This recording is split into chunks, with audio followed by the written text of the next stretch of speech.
இன்னைக்கு சாதம், மாங்காய் தொக்கு,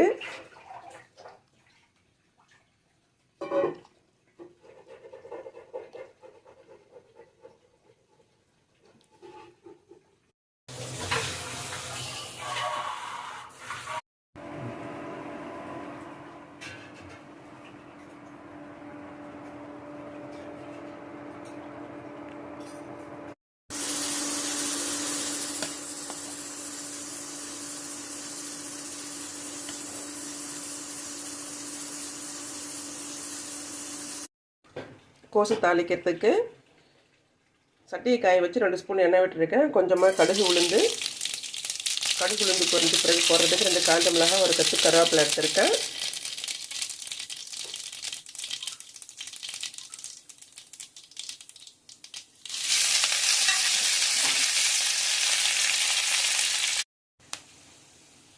ஒரு பெரிய வெங்காயத்தை பொடி அரைஞ்சிருக்கேன். அது அதில் போட்டு பாதி அளவுக்கு வதக்கி எடுத்துக்கலாம். ரொம்ப வதங்கக்கூடாது, லைட்டாக வதங்கினா போதும்.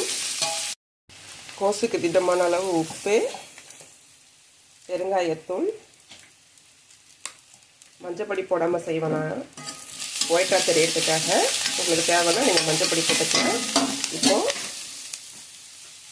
வேக வச்சு வச்சுருக்கிற காய் அதை கட்டி கொண்டுடுவோம். கோஸ் கூட்டு ரெடி ஆகிடுச்சு. ஃபைனலாக தேங்காய் திருவி போட்டு கிண்டி விட்டு இறக்கிடுங்க. இதுதான் என்னுடைய சமையல். உங்களுக்கு பிடிச்சிருந்ததுன்னா லைக் பண்ணுங்கள், உங்கள் ஃப்ரெண்ட்ஸுங்களுக்கோ ரிலேட்டிவ்க்கோ ஷேர் பண்ணுங்கள், கமெண்ட் பண்ணுங்கள், சப்ஸ்கிரைப் பண்ணுங்கள். என்னோடய சேனல் பார்த்ததுக்கு ரொம்ப ரொம்ப நன்றி. மாங்காய் தொக்கு சாதம், கோசு கூட்டு இன்னைக்கு. வாங்க எப்படி சமைக்கலான்னு பார்க்கலாம்.